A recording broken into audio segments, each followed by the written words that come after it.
Hello friends, ఎలా ఉన్నారు? ఏం చేస్తున్నారు? ఒక లైక్, ఒక సబ్స్క్రైబ్ చేయడం లేదు. అయినా కూడా మీకు చూపిస్తున్నాను. ఈ అల్ ఖైరాన్ కంటే దూరం ఇది అల్ నవాసిబ్ అని, నవాసిబ్ ఏరియా అని. ఇక్కడ ఇది సుల్తాన్ సెంటరు. ఇది మొత్తం ఎలా ఉందో చూడు. ఇప్పుడు నైట్ 7 o'clock అవుతుంది కువైట్లో. ఇదంతా మన సహారా ఎడారి మాదిరిగా, ఎడారి మొత్తం చూడండి ఎలా ఉందో. పడవలు, సముద్రం అయితే అక్కడ ఉంది చాలా దూరంలో. రిసార్ట్స్ అనేవి అక్కడ ఉన్నాయి. ఆ రిసార్ట్స్ వెనకాల సముద్రం ఉంటుంది. అంటే వాళ్ళు రూమ్లో కూర్చొని చూసినా కూడా సముద్రం అనేది కనిపిస్తుంది. హాల్లో కూర్చొని చూసినా, బెడ్రూమ్లో కూర్చొని చూసినా కూడా సీ అనేది బాగా వ్యూ కనిపిస్తుంది. రింగ్ స్పానర్ అంట, అదంతా తీసేశారు దాదాపుగా. ఇది గేమ్ ఆడుకునేది అనుకుంటాను లోపల.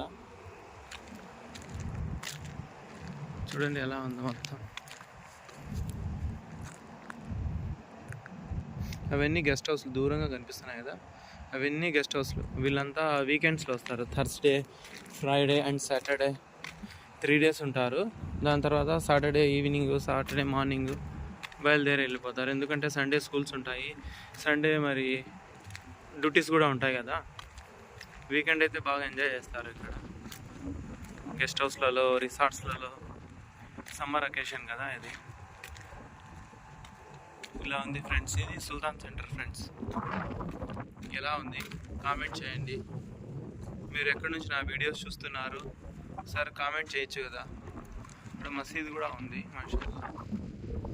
ఇక్కడ చాలా దూరం నుండి కరెంట్ టవర్స్ కూడా కనిపిస్తున్నాయి మనకు. ఇదే సుల్తాన్ సెంటర్ అంటే పైపులు. ఇక్కడ ఇల్లు ఉన్నాయి కదా, ఏమైనా కుళాయిలు అవి చెడిపోతే ఇక్కడ సామాన్లు కూడా దగ్గరగా. ఇక్కడ కువైట్లో ఏమంటే ఇది ఒక ఫెసిలిటీ. అంటే కొన్ని ఇండ్లు ఉంటే అక్కడ ఒక హాస్పిటల్, అక్కడ వచ్చేసి ఒక హాస్పిటల్, పోలీస్ స్టేషను, ఇది తిండి పదార్థాలు కావాల్సినవి ఏదో ఒక సూపర్ మార్కెట్, అటువంటిది కంపల్సరీ అరేంజ్ చేస్తారు వీళ్ళొక స్పెషాలిటీ అది.